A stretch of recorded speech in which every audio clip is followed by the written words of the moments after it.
6 minutos, es el miércoles 26 de julio. Por acá ya está, como habíamos anunciado, el profesor, embajador, abogado, amigo de nosotros, doctor Olivo Rodríguez Huertas. Y coordinador de Peña. Coordinador de Peña. Tenemos una crítica, o no la ha vuelto a, la ha suspendido, a convocar. Buenos días, bienvenido. Pero ya viene pronto, pues ya restablecí la Peña de TH, así que entonces hay que la Peña jurídica hay que restablecerla. La Peña jurídica de TH. Olivo, buenos días, bienvenido a Diario. Muchas gracias, es un honor para mí estar con ustedes en esta nueva etapa de A Diario. Qué bueno.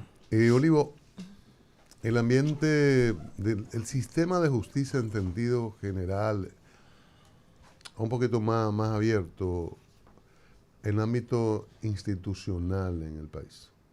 ¿Cómo tú lo ves en una mirada amplia? Bueno, es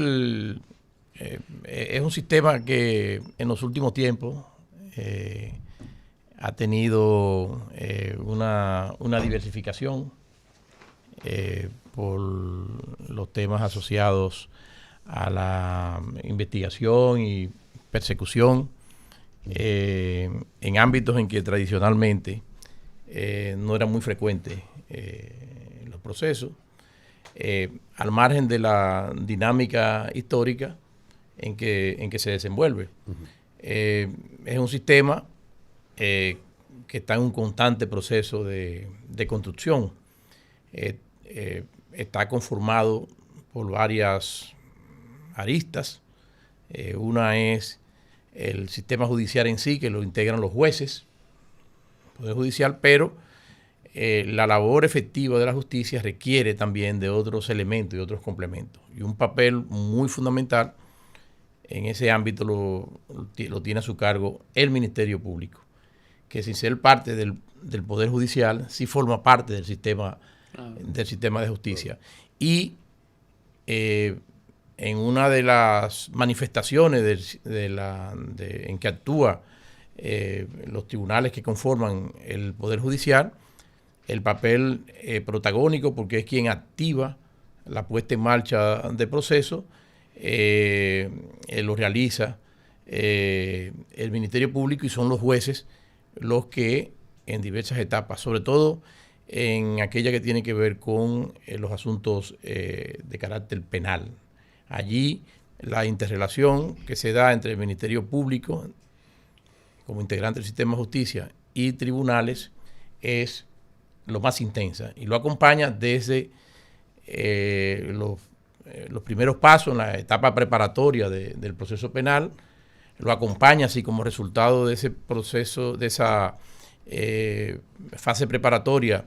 El Ministerio Público encuentra que hay mérito suficiente en sus hallazgos para iniciar un proceso penal. Eso va a una etapa intermedia donde un juez aprecia las pruebas, aprecia los hechos que son expuestos por el Ministerio Público y determina si hay o no mérito para realizar un proceso. Y de allí sigue toda una dinámica del juicio a través de, en la mayor parte de los procesos penales, lo conocen tribunales colegiados, la dinámica de la apelación, la misma dinámica de la casación. Ahora vemos cómo incluso en muchas circunstancias se anulan procesos y vuelven a comenzar de cero, que es la experiencia que se comenzó a vivir ayer con el caso Tucano. De manera que hay esa interrelación. Y lo otro es que, como decía, tiene siempre sus altas y sus bajas. Yo creo que el elemento clave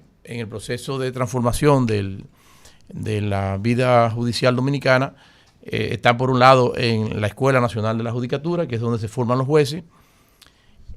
Lamentablemente no comenzó eso de manera paralela en el ámbito del Ministerio Público, pero están ahí, y la apuesta debe ser seguir profundizando ese proceso de la calidad en quienes les toca las tareas, quienes forman parte de las diferentes aristas, ¿no?, que integran el sistema de justicia.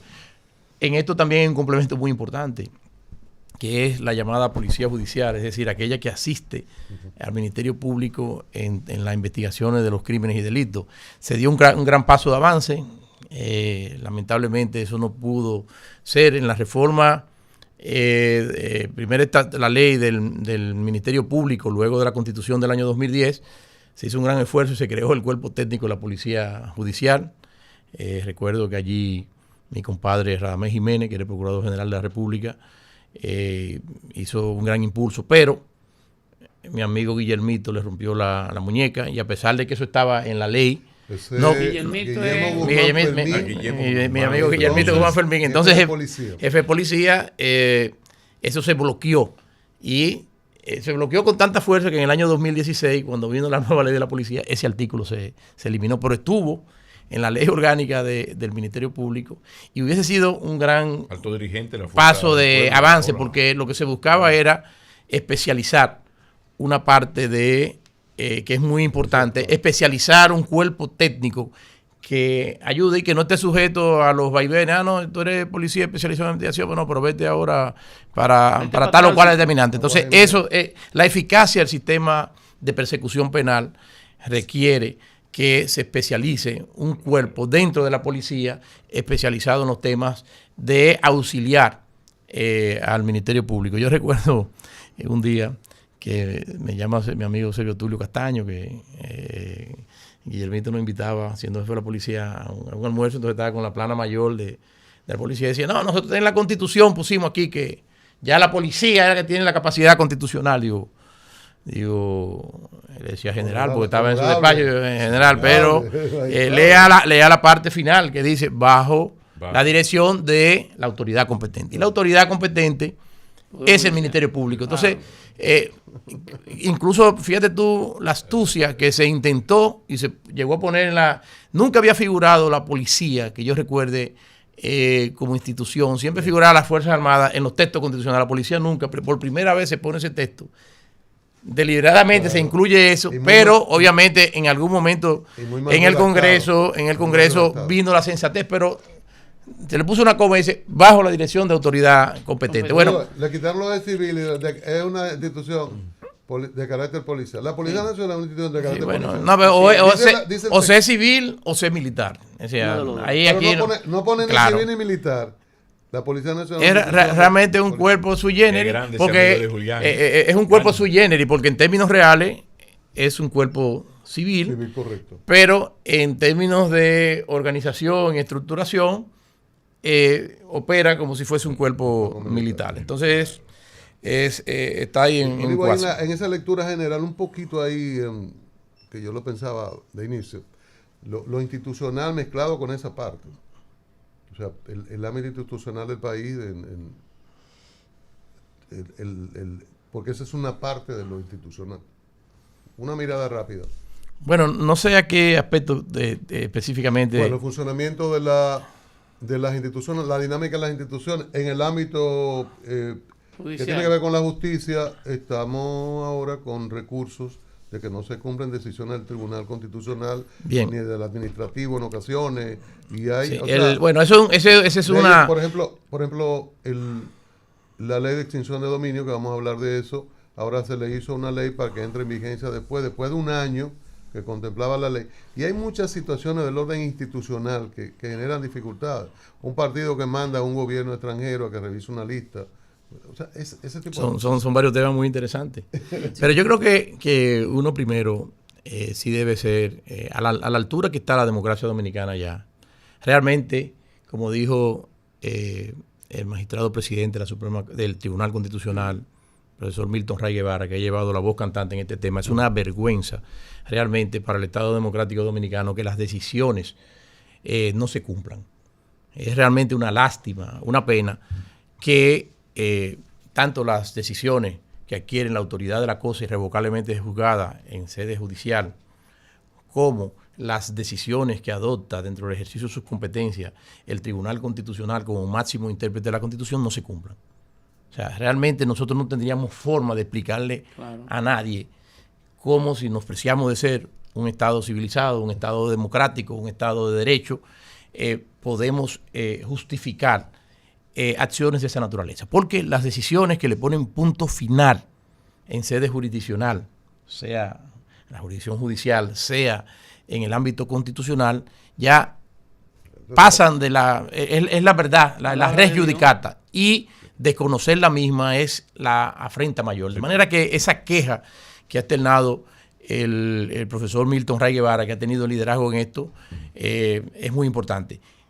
Pero además hay que resaltar un tema tras el ejercicio del Tribunal Constitucional, que no es solamente este problema. El Tribunal Constitucional, haciendo valer el mandato de la Constitución, ha fortalecido algo, y es que durante mucho tiempo los tribunales concluían con sus decisiones y ya le correspondía a cada órgano, a cada espacio dentro del Estado, bueno, pues su ejecución. Y aquí venía el hecho de el problema histórico de la falta de ejecución. Tras la Constitución del año 2010, que quedó muy claro que lo que se llama, y al consagrar la tutela judicial efectiva, no solamente concluye con la decisión de los jueces, sino que hasta la tutela judicial efectiva tiene que seguir acompañando al ciudadano hasta que efectivamente lo decidido haya sido juzgado. Y el Tribunal Constitucional ha tenido desde el inicio mismo de su labor esa clara visión, y los precedentes constitucionales en ese sentido, en desarrollo de lo que está expresamente en la Constitución, son clarísimos. Por ello, cuando ustedes ven, no es la primera vez que el profesor Milton Ray Guevara habla de esto. De hecho, se han creado unidades a lo interno del Tribunal Constitucional para darle seguimiento al tema de la ejecución del contrato. Y es que el profesor Milton Ray Guevara es un maestro del derecho, quizás uno de los hombres públicos más experimentados con que cuenta la nación.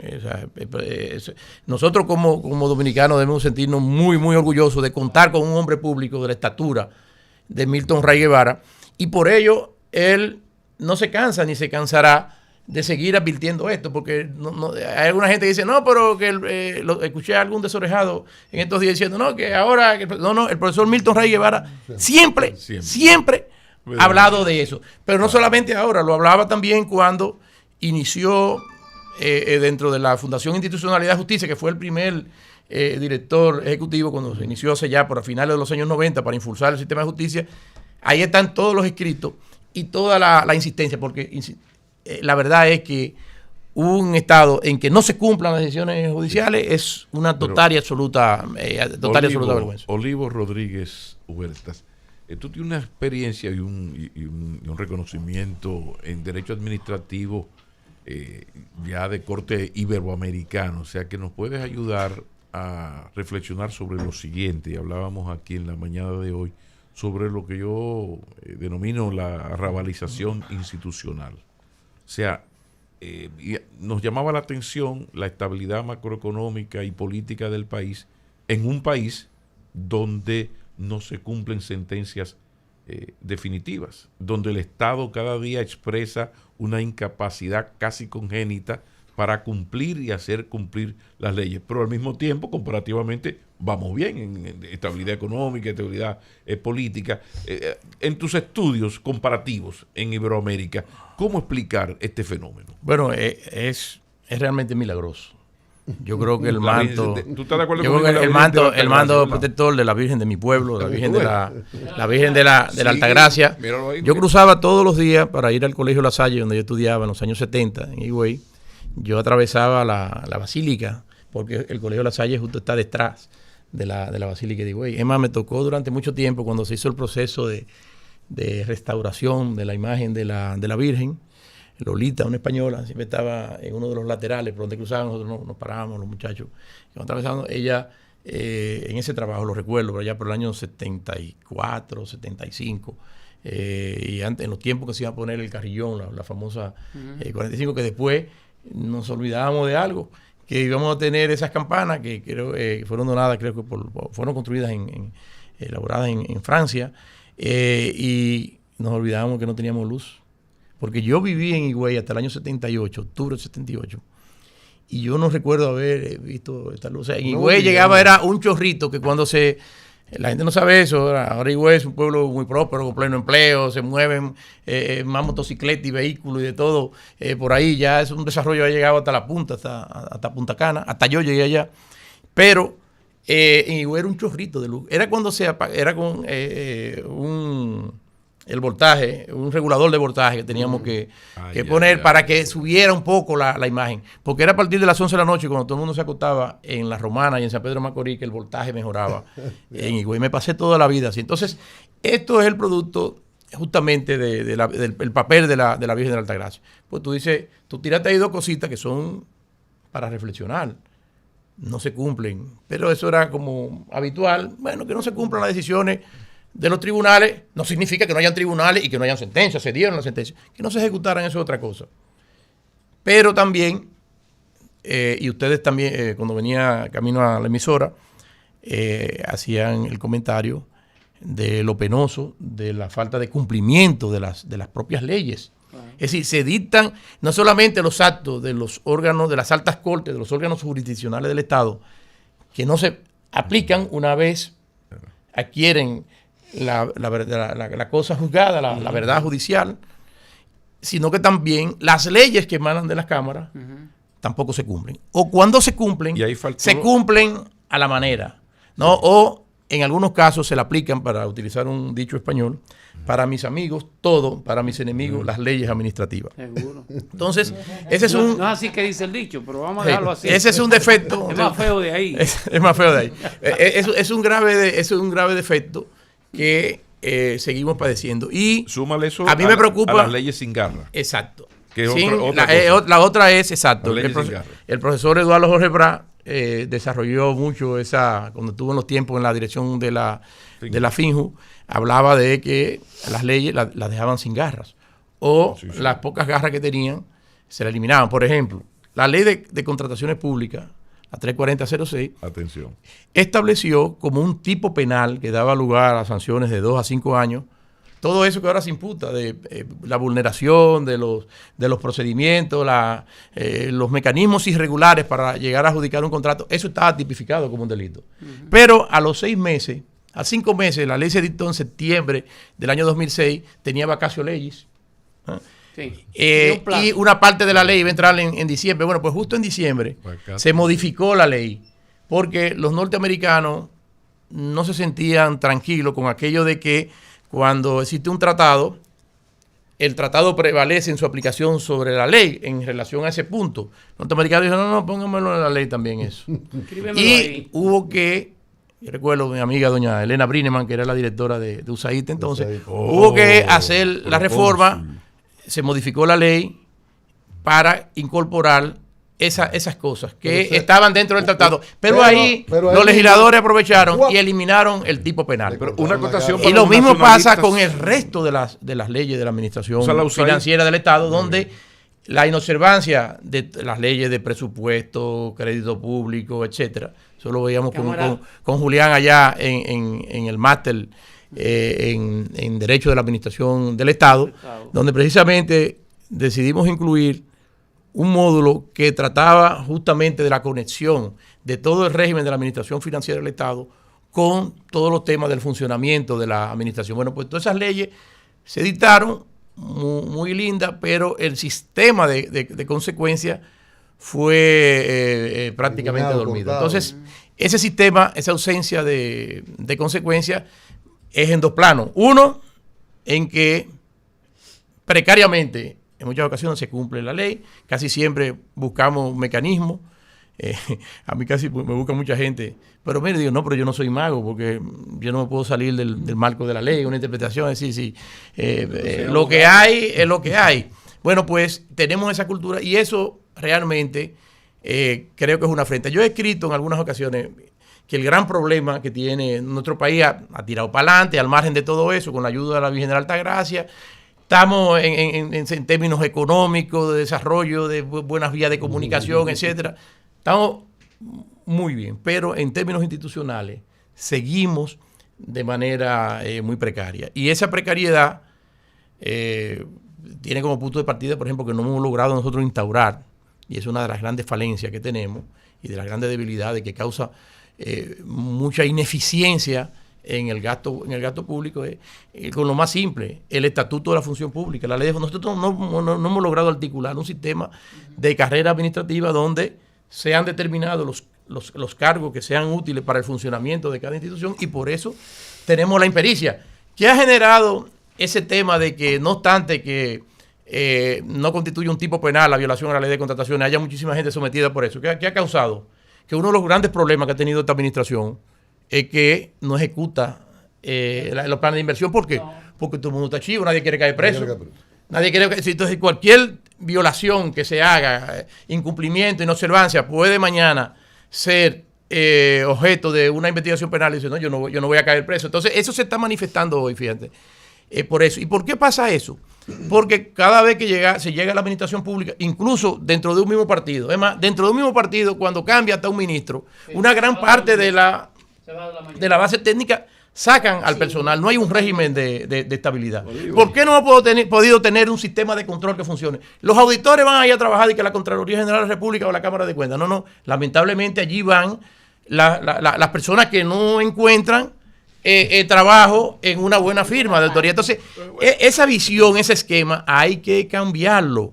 Porque, ¿hasta cuándo? Bueno, un día la Virgen, las madres, tenemos la suerte, pero tenemos la suerte de que las madres nunca se cansan. Y esa es como la madre del pueblo dominicano, la Virgen de la Altagracia nos asumió, por eso seguimos en pie. Estamos invocando a la Virgen en un mundo terrenal. Olivo Rodríguez en este mundo terrenal, esto es terrible. Olivo, lo que se lamenta, lo que más yo lamento de esta situación es el hecho de que esas sentencias definitivas emitidas, evacuadas por altas cortes, son desacatadas por instancias oficiales. ¿Sí? Oficiales. O sea, entonces, no es que un empresario, no es que entre dos partes hay una parte civil que dice que yo no voy a resolver. No, en el campo de los intereses privados se resuelve porque están las vías de ejecución y van y te ejecutan tus bienes o tus propiedades. Ese es el ejemplo que se le El problema en el campo pulvera, pero hay que decir, esto no resuelve ni ha resuelto, pero hay que decir que hace algunos 10 días escuché a mi profesor Antoliano Peralta decir que el Poder Ejecutivo había solicitado, justamente en ocasión de una de las denuncias del presidente del Tribunal Constitucional, que había solicitado ese listado para impartir las instrucciones a las distintas entidades e instituciones del Estado de que se cumplan ese tipo de decisiones. Entonces, tengo la esperanza de que ante esa situación se ponga en marcha y que ya el profesor Milton Ray Guevara, ni ningún ciudadano, ni ustedes como medios de comunicación, que eso quede como un asunto del pasado. Es decir, lo importante es ponernos en el camino y de que eso hay que cumplirlo. Bueno. Y que las leyes que no se puedan cumplir, ¿qué es lo que hay que hacer? Bueno, si ejerce la iniciativa legislativa. Aquí, si fuera yo siempre he planteado en algunas ocasiones, lo he dejado por ahí, creo que en un programa de que a veces me invitan un sábado en Color Visión, también lo he dicho, y en uno que otro, que pasan también unos domingos muy buenos por ahí. Pero en eso he planteado la necesidad de realmente, la gente está harta y cansada de pactos, dice, los pactos no sirven para nada, pero realmente el pacto que condiciona a todos los pactos es un pacto por la institucionalidad. Entonces hay una serie de mínimos que nosotros tenemos que sentarnos, porque hay muchísimas cosas que estamos incumpliendo, es decir, día a día se violan permanentemente las leyes. Yo tengo pena de todos los contralores generales de la República, porque en la reforma constitucional del año 2010 se pusieron a comprometer al Procurador General de la República que todas las órdenes de pago tienen que estar autorizadas por él. En el Estado salen miles y miles de órdenes de pago diariamente. Que eso tiene un sistema que camina ahí. Pero el único responsable de eso es el Contralor General de la República. Entonces, trabajar la institucionalidad, yo creo que va a ser la diferencia. El sistema económico ha respondido y el país está en marcha. Y indudablemente, este es un país en marcha que ha cambiado, que se ha transformado muchísimo. Pero esto se puede multiplicar exponencialmente si trabajamos la parte de la institucionalidad. Olivo. Perdón. Sí, sí. Adelante. Rodríguez Rodríguez Huerta. Huerta. La parte de ejecución, por ejemplo, de Ministerio Público, de casos.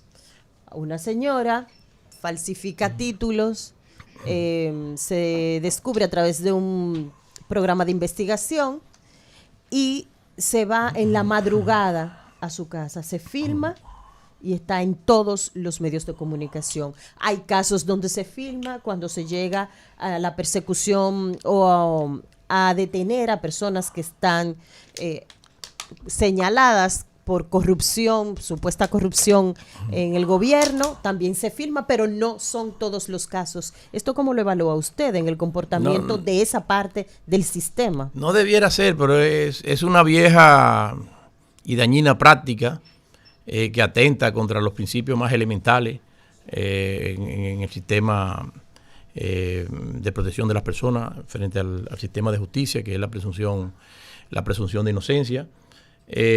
Pero siempre existirán mecanismos, o sea, las técnicas del allanamiento son cuestiones que están previstas. Lo que sí se puede cuestionar, por supuesto, es el show o el espectáculo mediático que paralelamente.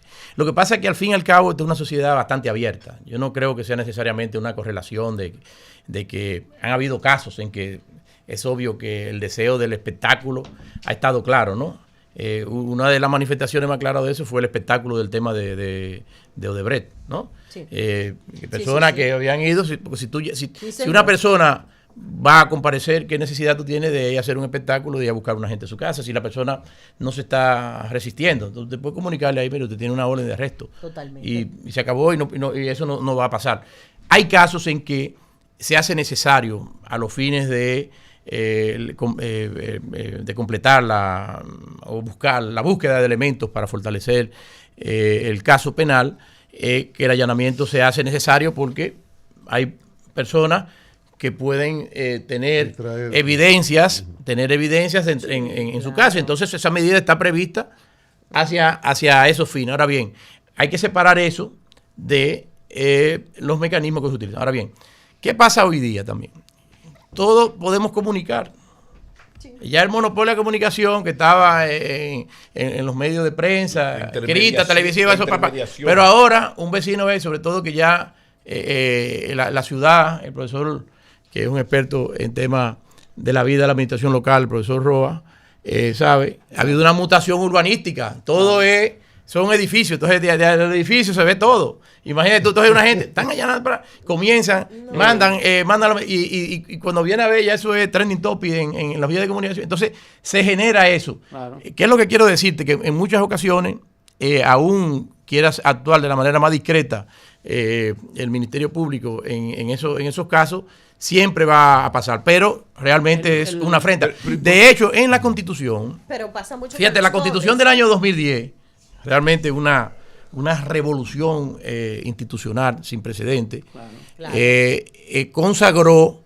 consagra expresamente que a los fines de publicidad, hasta tanto no se dicte una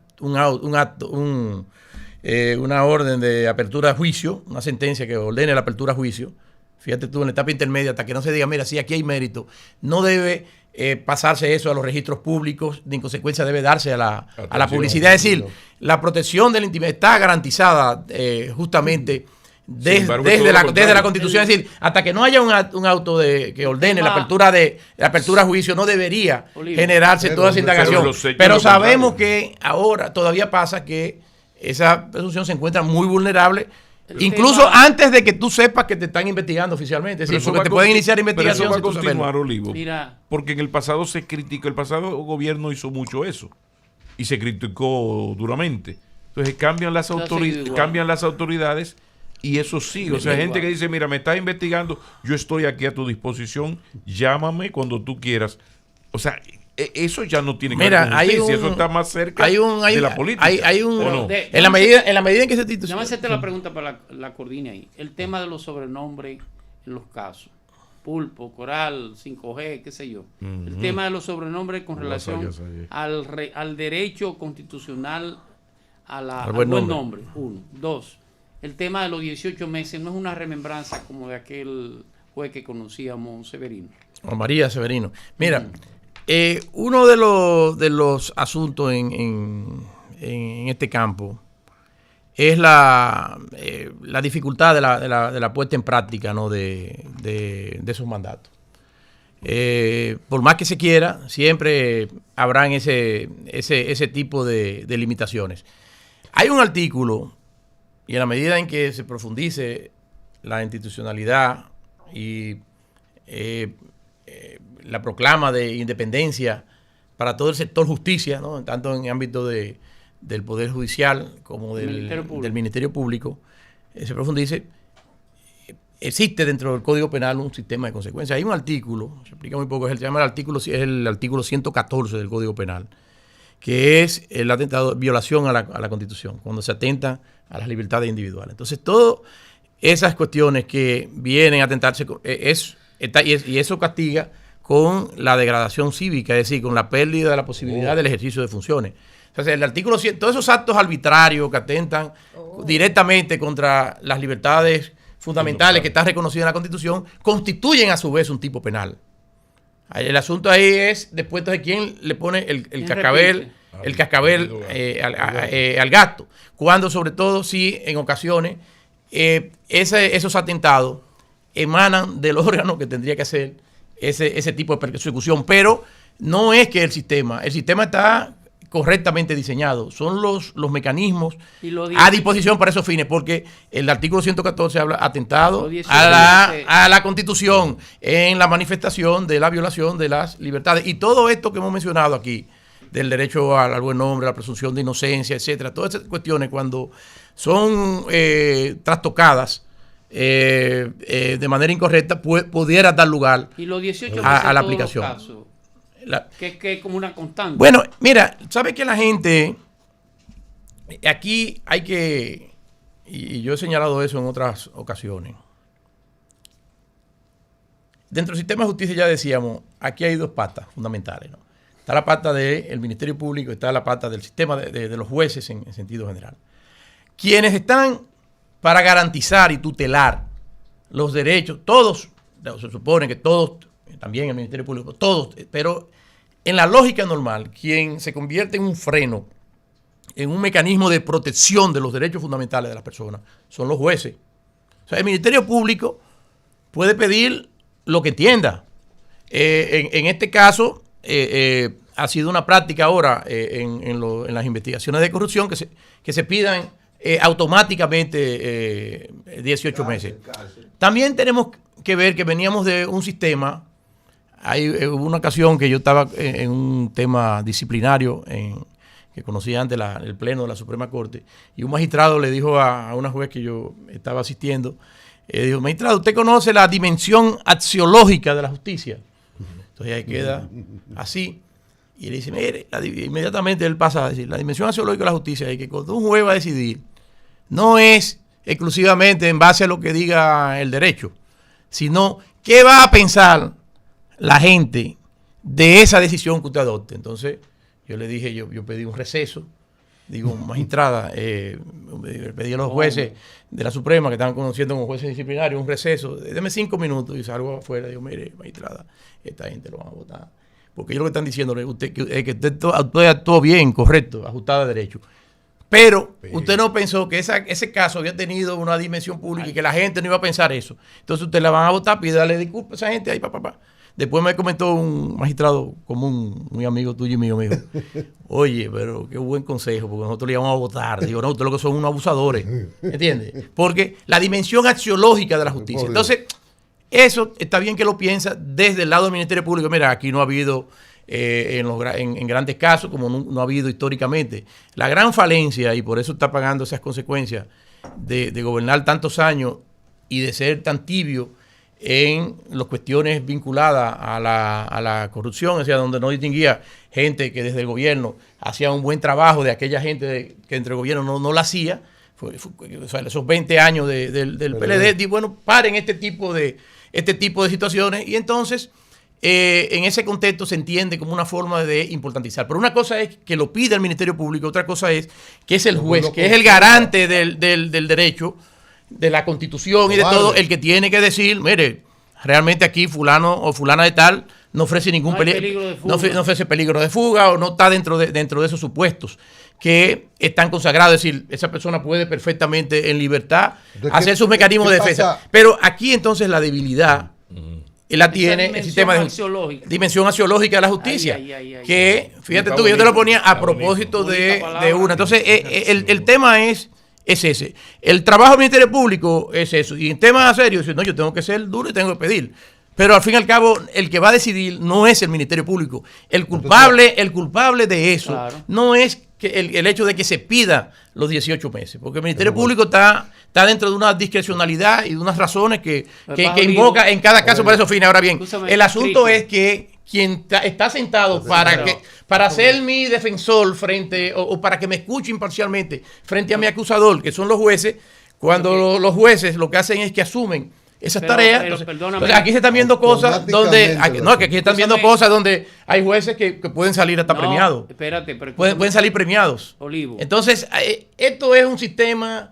Cuando se mezclan estas cosas de que tú sales, tú adoptas decisiones de ese tipo y después tú puedes salir magistrado de una alta corte, Mira, etcétera. Eso es peligroso. Una Olivo. aclaración para los amigos Olivo, oyentes. ocuye- El aspecto axiológico o la dimensión axiológica de un determinado asunto implica la noción de elección del ser humano por los valores morales, éticos, estéticos y espirituales. Lo que quiero magistrado. decirte, Olivo, que es cierto lo que plantea, Buen pero axiológico. también ha habido el precedente que jueces que han fallado en estos casos, contrario al Ministerio Público, han terminado siendo perseguidos por el propio Ministerio Público. Sí. Bueno, pues una cosa es, por aquí volvemos a quién le pone cascabel al gato. Es decir, y es lógico, y es una obligación del Ministerio Público, si un juez adopta una decisión por motivos extraños a la función jurisdiccional propiamente dicho, entonces en ese caso, si al dictar una decisión a su vez incurre un delito y se tiene la prueba de eso, es una obligación del Ministerio Público perseguirlo. Pero si eso no obedece a válidas razones, entonces debe haber un juez que le diga, no, espérese, que aquí no hay tipo penal y para eso. Mucho el tema. O sea, que de manera que la debilidad, yo se la achaco. Yo no veo tanto, o sea, yo veo prácticamente dentro de este contexto con cierta lógica que el Ministerio Público se pide hacer lo más duro, pero quien modula y gradúa todo eso debe ser un juez que debe mirar caso a caso.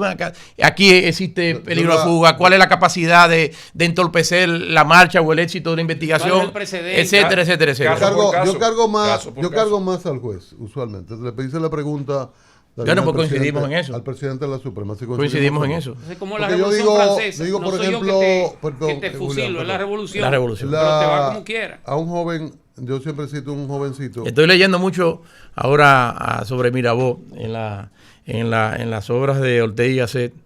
En las obras completas hay un capítulo entero dedicado a Mirabeau, que Balaguer de la revolución. No, si eso fue el hombre que agarró y transformó todo eso. Sí. Entonces, que Balaguer lo menciona en el discurso de cuando enterró a Santana en el Panteón Nacional. Sí. Para parte de la justificación dice, no es la primera, General Pedro Santana, no es la primera vez en la historia que se corrige un error o se enmienda una equivocación histórica. Fue el caso de Mirabeau, el más famoso de los oradores de la Revolución Francesa, cuyo único pecado fue querer hacer revolucionaria la monarquía y monárquica la revolución. Entonces eso mira, anda por ahí. Yo decía que le presentaba el tema al presidente de la Suprema, porque yo cito mucho un caso aquí de un jovencito que agrede a una niña de aquel en Santo Domingo Este. El fiscal pidió 3 meses de prisión preventiva y el juez se lo concedió. Y yo siempre cito eso. Y otro caso en Jaina, grabaron al tipo matando, él dice que la mató, estaba el arma y todo. Y el Ministerio Público pide 1 año. Está todo el caso resuelto. Eso es 3 días para levantar el caso. Pero aquí entra otro tema. Y es la ligereza, falta de conocimiento y todo eso de los medios de comunicación. Los medios inciden, los medios hacen su tribunal. Aquel libro famoso del argentino, Injusticia Mediática. Nosotros somos fiscales y jueces, decidimos y juzgamos a jueces y a fiscales. La verdad. Entonces los fiscales... Y hacia ahí camina lo axiológico. Lo axiológico. Los fiscales quieren hacerse a veces, ¿verdad? Chévere. Los fiscales hasta anuncian en cosas así, vamos a pedir un año, una cosa horrible. Y los jueces parece, aparte de la cobardía y la inconsciencia y otras cosas, parece dicen, ay, me jode, aquí no sanciona, me lo dijo un juez, amigo tuyo, amigo mío. Aquí nunca han votado por una decisión dura, de muchos años, arbitraria, en ese sentido. Aquí cuando no se condena o se hace un acto de justicia. De prestigio. Entonces, hay un tema ahí del peso de los medios de comunicación, de ese temor a veces de jueces, que yo digo que se dediquen a otra cosa si tienen miedo. Pero es un elemento que pesa. Y lo horrible del pasado, que Pablo en estos días, un resbalón y lo pidió, cuando decían, pero que la Suprema revise. Y la Suprema pedía que el expediente para revisar un tema jurisdiccional. Sí. Entonces, aquí hay muchos elementos. Y la regla siempre ha sido que lo jurisdiccional está fuera de lo disciplinario. Correcto. Porque Entonces, si tú vas a entrar a juzgar lo jurisdiccional, es ya porque lo jurisdiccional quedó decidido, o sea, lo que lo basó fue un delito. Entonces ya eso es un proceso penal, no disciplinario. Pero es un elemento. Pero lo que tú decidas dentro del marco de la ley, eso no puede ser objeto de un proceso disciplinario. En la práctica no es así. Si hay un tema axiológico, claro, ahí viene la dificultad. Una pregunta personal. Perdón, personal, no, espérate, Julián. Sí, personal. Nos vamos a contribuir con. Pues esto pasa muy rápido aquí. Perdón. Olivo, hay un tema que generó una amplia discusión. No hemos hablado. El tema, no fue para eso que lo Julián, que a veces tiene momentos lúcidos, una vez al año. Muy escasos, claro, muy escasos, por supuesto. Trajo un tema aquí en la dile discusión. Olivo, mi maestro en el año 1979, 80, en el colegio Mahatma Gandhi, allá en la novela. Dile a él parte de la formación de dónde sale. Duro. Ese fue el que nos puso en disciplina a todos esos muchachos de la adolescencia, nosotros calientes. Él fue que nos domesticó a todos. Ya no sabemos por dónde correr. Hacíamos referencia temprano a leyes que la Constitución del 10, la reforma del 10 mandaba a que existieran leyes de referendo, etcétera. Pero no hay una ley para el juicio político. Entonces nos enfrentamos a fiscalización y control. Por fin. Bueno, por eso te dije que tú tienes lucidez ocasionalmente. Sí, entonces, la ley de fiscalización y control. Correcto. Ahí hay un tema, ahí ocurre que dicen, bueno, aquella vez se hizo un juicio político. Sí, pero era antes de la Constitución del 10, fue en el 8. Pero ahora se plantea el problema, los diputados dicen, mira, hay unos procedimientos aquí, nosotros hacemos el paralelismo, la ecuación, y hacemos el juicio político. Ese tema que es tan delicado, que no tiene ese amparo, ese sustento legal, ¿cómo manejarlo? Porque al que le haga un juicio político, mañana puede irse al Tribunal Constitucional. Bueno, exacto. Cristóbal Rodríguez, la semana pasada, hizo un trabajo muy bueno. No lo vi. Ahí se presentan varias cuestiones. Hay un primer asunto que debo decir. Ciertamente, a partir de la Constitución del 2010, cambia un poco porque justamente por una preocupación de la asambleísta Minuta Vares Mirabal, se incluyó en la Constitución la necesidad de que se regule los procedimientos de control y fiscalización. Y eso fue una iniciativa que Minú tuvo con mucha insistencia a lo largo del proceso de la discusión de la reforma constitucional, y inmediatamente fue programada la Constitución, Minú preparó un proyecto. Yo recuerdo que ella me lo envió, yo le hice alguna sugerencia. Mi Gmail debe estar por ahí del año 11 comenzando, o sea, ella insistió bastante. Después, creo que un senador que asume todos los proyectos, la han ido sometiendo, pero realmente digamos, si aquí hay una persona que haya que reconocerle el deseo de hacer eficaz de un sistema racional el asunto, fue Minuta Vares. Se preocupó desde el día cero. Y se preocupó de que así figurara también la Constitución, que no solamente para el juicio político, sino para esa función que se dimensionó en la Constitución del año 2010, punto importante, en la fiscalización y control, más allá de la tarea normal inherente al Poder Legislativo, que es dictar leyes. Entonces, todas esas otras funciones, entonces, bueno, señores, vamos a tener unos procedimientos para cumplir con los mismos. Entonces, eso es clave. Es una pena y hay muchas leyes que se dificulta que pasen en el Congreso. Esa ley, ¿por qué no? Entonces, ahí el tema del juicio político, eso sería una discusión. ¿No vulneraría los derechos de eso? Eventualmente, porque al haber una conexión del juicio político con una ley que manda la propia Constitución para establecer los procedimientos, entonces está, digamos, claro. está coja está coja la Constitución, porque no se puede hacer en un Estado de Derecho, en ningún ámbito, toda la actuación, un dato característico de todas las actuaciones, en todos los órdenes del poder público, es que el poder público actúa condicionado por unos procedimientos que van a garantizar en unos casos tutelar derechos en este tipo de procesos disciplinarios, de juicios políticos, jurisdiccionales. En otros casos, lo que busca el procedimiento administrativo, los procedimientos antes de aprobar una ley, antes de dictar actos administrativos o reglamentos por parte de la administración, lo que procura es que se acierte en la búsqueda de adoptar buenas decisiones. Porque si usted toma cuestiones intempestivas, sin informes, sin deliberación, etcétera, lo más probable es que se cometan muchos errores, claro. Y el Estado, y se genere mucha ineficiencia. El Estado no está para que se cometan errores ni ineficiencia, porque eso lo paga todos los ciudadanos en un Estado que tiene muchas limitaciones, muchas precariedades, tiene una escasez de recursos para todo un pasivo histórico, no solamente para lo diario a diario, sino todo un pasivo histórico. Entonces, allí la dificultad sería que se pudiera generar un cuestionamiento. Otros podrían sostener, decir, bueno, no se puede, una atribución constitucional no se puede condicionar, es decir, la falta de procedimiento no puede paralizar esto, entonces hay que dictar un procedimiento ad hoc, tendría que dictar la Cámara, etcétera, porque si no, entonces tenemos una disposición en la Constitución que no se puede ejecutar y que está condicionada al legislador.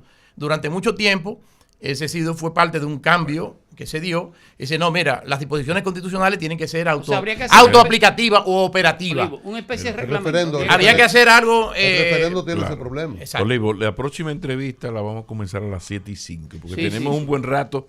Y se nos termina el tiempo y ahora que hay mambo. Y se quedó la extinción de dominio, ¿no? A eso iba. La situación actual de esta ley de extinción de esa ley de dominio. Que no entre para que más allá de si fue Tavera Guzmán o Félix Bautista. No, eso no lo que no fue ninguno de los dos. No. Ninguno de los dos. Esa ni fue la embajada. Ni fue a partir. Bueno, eso yo lo escribí en el Listín Diario.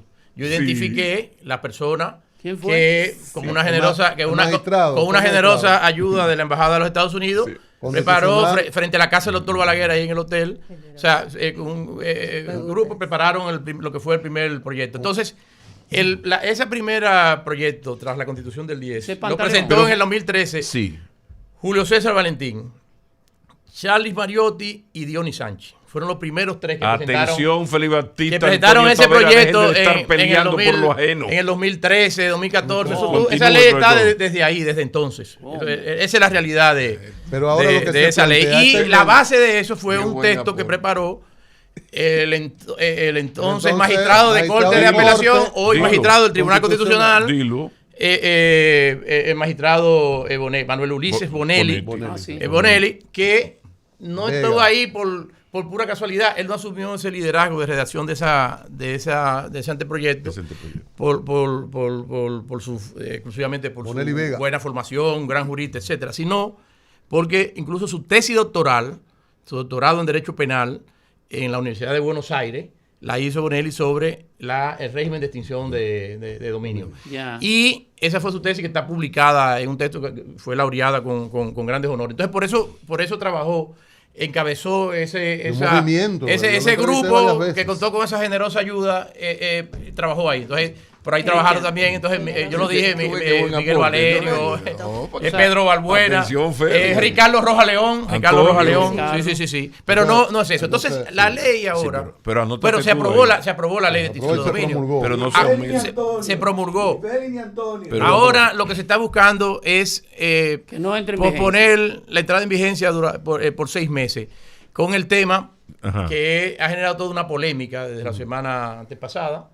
Bueno, lo comentamos un poco cuando tuvimos el homenaje a Víctor en el Senado la semana pasada. Se ha generado toda una polémica por una ley que también estaba prevista en la Constitución, que debe regular lo relativo a la administración y disposición de bienes incautados y abandonados en los procesos penales y en los juicios de extinción de dominio. Crea una unidad. Es decir, esa es una vieja aspiración, eso se introdujo ahí dentro del texto de la Constitución y no se ha podido dictar. Han habido unas polémicas. La magistrada Jenny Berenice y otros miembros del Ministerio Público han estado reunidos con la comisión de la Cámara de Diputados, porque se aprobó en primera lectura en la Cámara. Yo tenía una serie de objeciones con una serie de detalles que pueden tocar la funcionalidad, de los procesos. ¿Dónde está el marco? Por la cadena de custodia. Porque mira, la ley en sentido general, hay una pregunta. La ley en sentido general es bastante buena.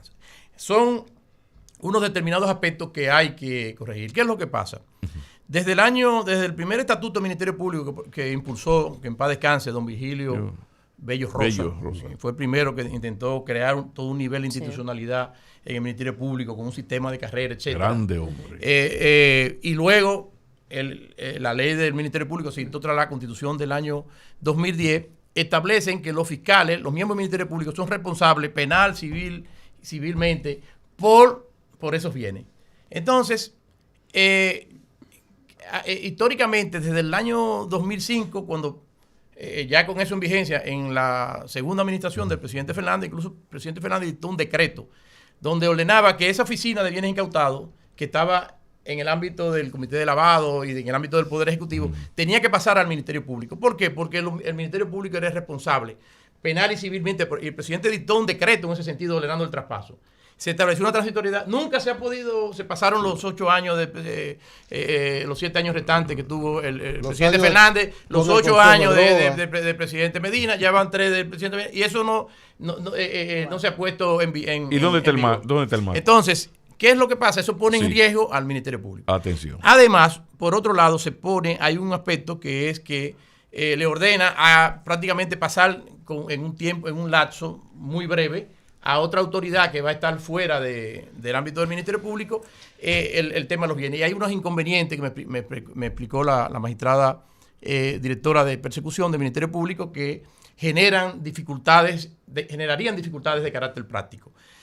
Otro asunto que ha generado polémica es el tema de la enajenación de bienes incautados. Fíjate, una cosa es bien incautado y otra cosa es decomisado. Se incauta un bien a fines de evitar su distracción en lo que se realiza el proceso y se ordena un posterior decomiso. Ahora bien, eso no es un cheque, ni nunca lo ha sido, puede ser un cheque en blanco. Es decir, hay algunos bienes que pueden deteriorarse, estar sujetos, se hacen incosteables, etcétera, donde la lógica manda que esos bienes puedan venderse, se coloca esos recursos en instrumentos seguros del sistema financiero y al finalizar, si hay una sentencia de descargo, la persona va a tener un bien porque si no, no iba a tener un mamotreto o un disparate. Entonces, eso es totalmente lógico. Y hoy día tiene base en la Constitución, porque la Constitución habla de bienes, administración y disposición de bienes incautados, no dice decomisados. La Constitución sabe.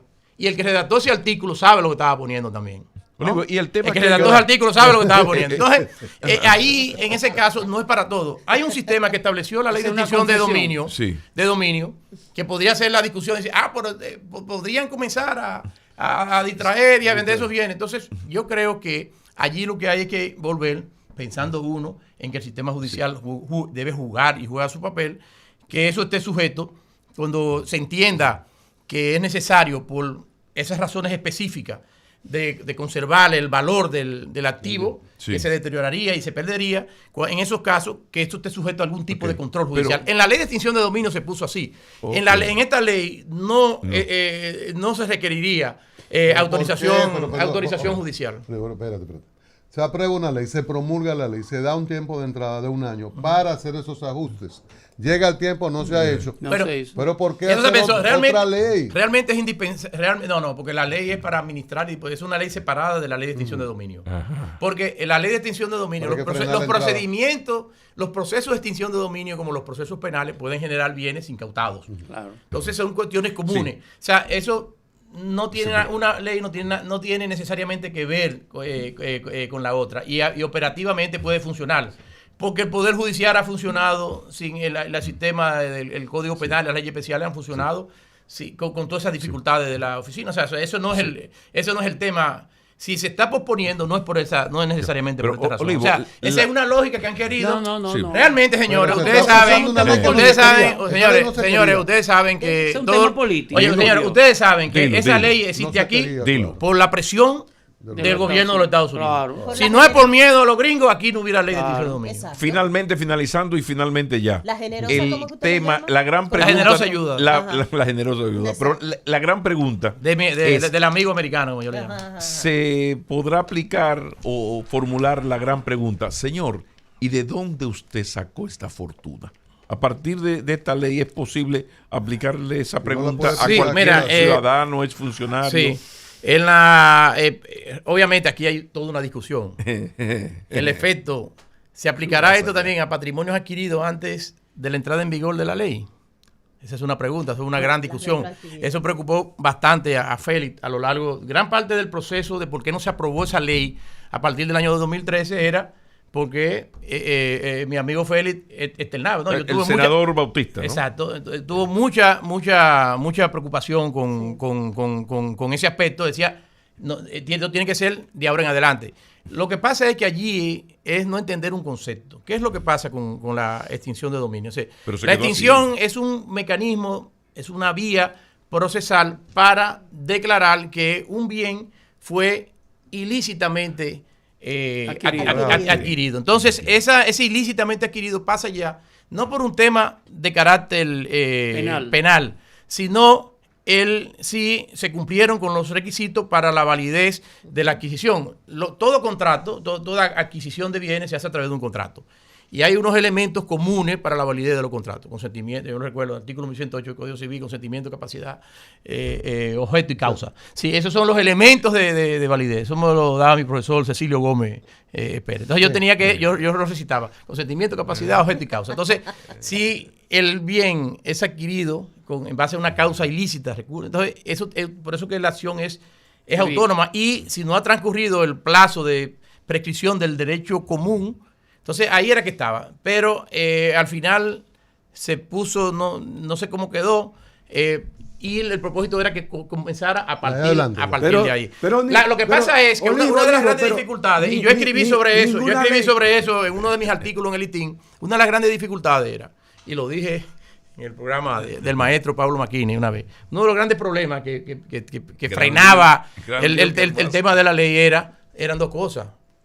Las declaraciones juradas de patrimonio de gente que tenía en la renta declarado 30, 40, 50 o 100 millones y de un momento a otro pasaba a cientos de millones, algunos a miles de millones, etcétera. Entonces, muchas personas también se acogieron a leyes de amnistía del Estado, no ya esto que tienen vocación de lo público, sino también del sector privado, y dijeron, bueno, como yo voy a aprovechar de esto, déjame sincerizar y transparentizar todo mi patrimonio de aquí a allí, y entonces yo estoy ahí. Entonces, el asunto era, ven acá, entonces el Estado que me ha hecho que yo establezca este mecanismo, ahora me va a venir a declarar ilícito, porque entonces allí hay una confesión de que había un incremento de patrimonio derivado de manera ilícita. Entonces, por eso el punto de partida de los hechos que dan lugar a la aplicación de la ley, es decir, a los incrementos de patrimonio, el punto de partida tendría que ser a partir del momento en que la ley entre en vigor, porque lo otro es, entonces, ¿cómo yo asumí y el eso? senador respiró entonces.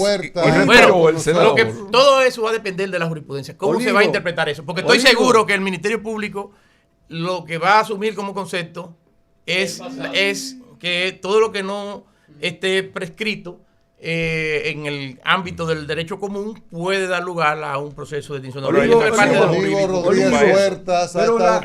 Eso terminará en el Tribunal Constitucional. La figura de que no es retroactiva la ley, ¿no lo es? Pero que no es, es que eso no es retroactividad.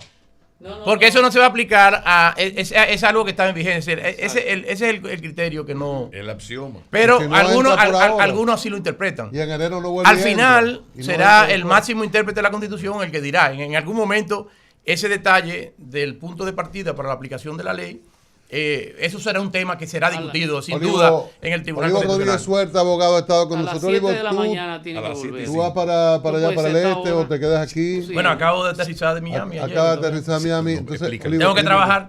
Olivo, una cosa. Te necesita, tú sabes que Tú que vas mucho allá a la casa que tú tienes en Punta Cana. No te No, vas a Que vives allá. No está terminada. Él vive Sí, allá. sí, sí. Ahora Entonces, sí. hay arreglos que hacerle. Tú necesitas equipos, herramientas adecuadas.